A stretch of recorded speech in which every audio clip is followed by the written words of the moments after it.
বেশি পাকামো মেরো না, বিজেপি করো, কথা বলতে চায় না মমতা। হাসপাতালে অভিষেককে ফেরাতেই সাংবাদিকদের ওপর চটলেন মমতা ব্যানার্জি। একবার শোনাই মমতা ব্যানার্জির বক্তব্য। डायरेक्ट यू कैन से है ना, अगर वो पत्थर उसका माथा में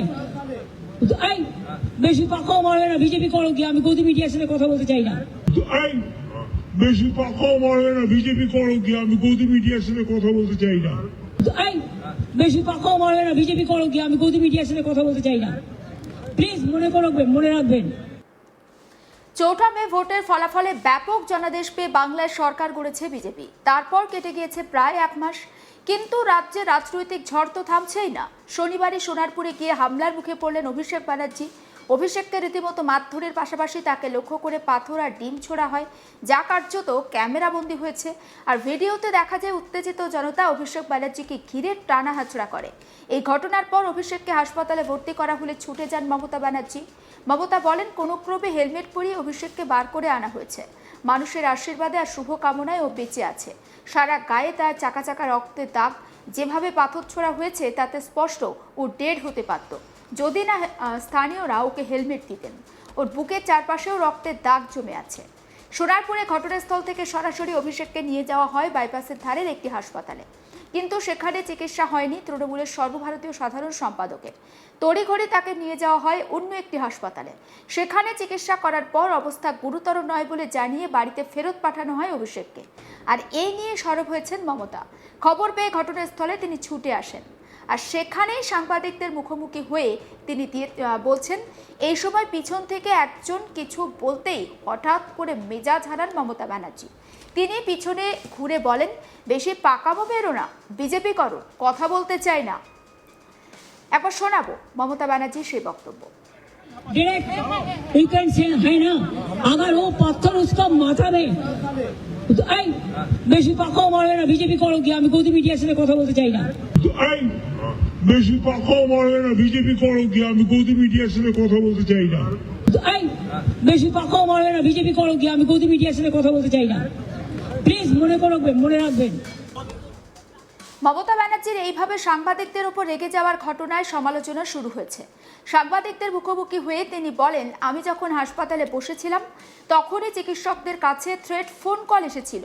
ডিসি সাউথ থ্রেট কল করেছিলেন। যদিও চিকিৎসকরা ওকে ভর্তি করাতে চেয়েছিল, যদি প্রয়োজন না থাকতো তাহলে 2 ঘন্টা আইটিইউতে নিয়ে কেন পরীক্ষা করা হলো? স্যালাইন হাতে বাড়ি গেছে অভিষেক। আমাদের ফ্যামিলি ডাক্তার ওকে দেখছেন। ও সারা শরীরে রক্তের দাগ আছে, বুকে আছে, আমি দেখেছি।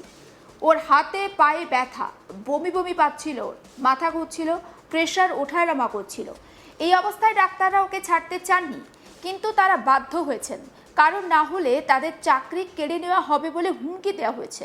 আমার সামনে ফোন করে হুমকি দিয়েছেন ডিসি সাউথ। এত অমানবিক! আমরা কোন দেশে আছি? লুটেরা সরকার, এত গুন্ডামি!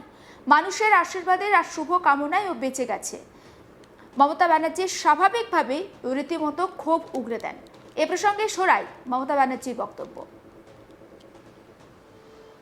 আছে, এটা তখনও নামটা লেখেনি, কিন্তু আপনারা জানেন চিঠিতে লিখে দিয়েছে আইটিইউতে ছিল, এবং তখনই তারা সাজেস্ট করেছিল, যেটা ডিরেক্ট আপনাদের কাছে সব পড়ে দিল। তা আপনি উইদাউট টেস্ট আপনার ডাক্তার অ্যাডভাইস করলো এইগুলো করতে হবে। ও সারা শরীরে রক্তের দাগ আছে, বুকে আছে, আমি নিজে দেখেছি।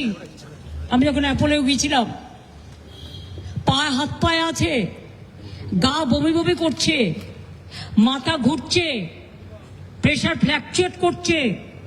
এই অবস্থায় ডাক্তাররা কিন্তু ছাড়তে চায়নি, কিন্তু তারা বাধ্য হয়েছে। তার কারণ তারা তাদের চাকরি খেয়ে নেবে বলেছে অথরিটি। তাহলে বুঝতে পারছেন, আমার সামনে ফোন করে থ্রেট করছিল ডিসি সাউথ। এত অমানবিক! আমার কোন দেশে আমরা আছি? একটা সরকার পরিবর্তন হয়নি, জোর করে লুটেরা সরকার।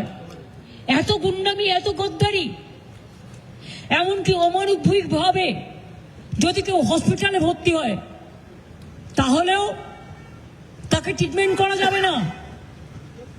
তাদের পরিবারে যদি এ ধরনের ঘটনা ঘটে তখন কি হবে? চিরকাল তো একজন চেয়ারে থাকে না। আমার মনে হয় দিল্লির বিজেপির নেতারাও এত খারাপ নয়। এখানে যা চলছে, আর তার মধ্যে সিআইডি দেখাচ্ছে, লজ্জা করে না? একটা মানুষ কষ্ট পাচ্ছে, আপনারা সবাই দেখেছেন কিভাবে মারা হয়েছে।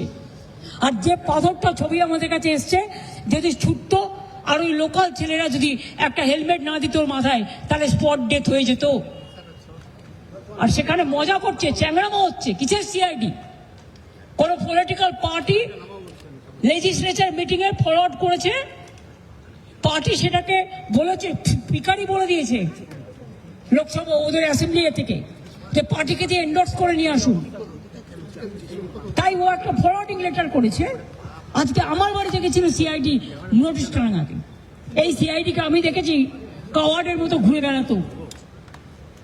আমি চাই না ওরা কাওয়ার্ড হোক, আমি চাই ওরা শক্তিশালী হোক, আমি ওদের রেসপেক্ট করি। কিন্তু আমি দেখে নিয়েছি এরা কি কি করতো, আমাকে যেন নতুন করে না বলে।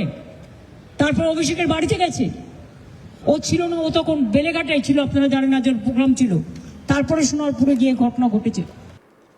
প্রাক্তন মুখ্যমন্ত্রীর বক্তব্য, যারা এই ঘটনা ঘটিয়েছে তারা কেউ লোকাল ব্যক্তি নন, প্রত্যেকে বাইরের লোক। পুলিশকে তথ্য দেওয়া হয়েছিল, তারপরেও কেন নিরাপত্তার ব্যবস্থা করা হয়নি?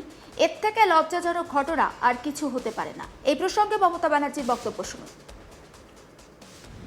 পুলিশকে তো ইনফরমেশন দেওয়া হয়েছিল, তা সত্ত্বেও পুলিশ কি করে, এবং তারা লোকাল পিপল নয়, আউটসাইডারদের বাইরে থেকে ভাড়া করে নিয়ে আসা হয়েছিল। কি জবাব দেবে পুলিশ? রাজনীতির উত্তর কি পটকেলে? না রাজনীতির উত্তর বন্দুকে? না রাজনীতির উত্তর ভয় নয়, ভরসা রাখুন। হসপিটালকেও ভয় দেখাচ্ছে, ডাক্তারকেও ভয় দেখাচ্ছে, মানুষকেও ভয় দেখাচ্ছে, বিভিন্ন সম্প্রদায়কে ভয় দেখাচ্ছে, বিভিন্ন ধর্মের মানুষ, হিন্দু থেকে মুসলমান, মুসলমান থেকে শিখ, শিখ থেকে খ্রিস্টান, রাজবংশী থেকে তপশিলি, আদিবাসী, কেউ কিন্তু বাকি নেই। এর উত্তর কিন্তু জনগণই দেবে। আজকের দিনটাই সব নয়। আজকের দিনটাই যে অত্যাচার আপনারা দেখালেন, আমাদেরও সরকার ছিল, কোনোদিন আপনাদের গায়ে আমরা টাচ করতে দিইনি। কত মর্যাদা নিয়ে ঘুরে বেড়াতেন, কত কেস ছিল, সেগুলো আপনারা খুঁজে নিন। কোর্টের রায় ছিল এফআইআর করা যাবে না তার বিরুদ্ধে। একজন হাজব্যান্ডের ওয়াইফ তো কেসও করেছিল, সেসব ঘটনা আমরা জানি। কিন্তু আজকে যে ঘটনা তারা ঘটাচ্ছেন, এর থেকে লজ্জাজনক ঘটনার কিছু হতে পারে না। তবে এই ঘটনা ঘটিয়ে ওকে আজকে মানুষের আশীর্বাদে বেঁচেছে, মানুষের দোয়ায় বেঁচেছে, মানুষের শুভকামনায় বেঁচেছে।